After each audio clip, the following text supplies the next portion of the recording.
ایک دن شیر شاہ سوری کے سامنے ایک قتل کا مقدمہ پیش ہوا جس میں قاتل کا سراغ نہیں مل رہا تھا۔ یہ قتل اٹاوا کے کسی علاقے میں ہوا۔ شیر شاہ سوری نے مقدمے کی سماعت کی اور اس نے ایک وزیر کو حکم دیا کہ جس علاقے میں قتل ہوا ہے اس کے آس پاس واقع کسی درخت کو 2 آدمی بھیج کر کٹواؤ اور جو سرکاری عامل اس درخت کے کاٹنے کی اطلاع پا کر آئیں انہیں پکڑ کر ہمارے پاس بھیج دو۔ وزیر نے شاہی فرمان کے مطابق 2 آدمی درخت کاٹنے کے لیے موقع واردات پر بھیجے۔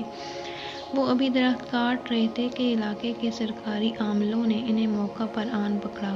سادہ کپڑوں میں ملبوس وہ دونوں شخص درخت کاٹنا چھوڑ دیا اور ان سرکاری عاملوں کو بادشاہ کے پاس لے گئے۔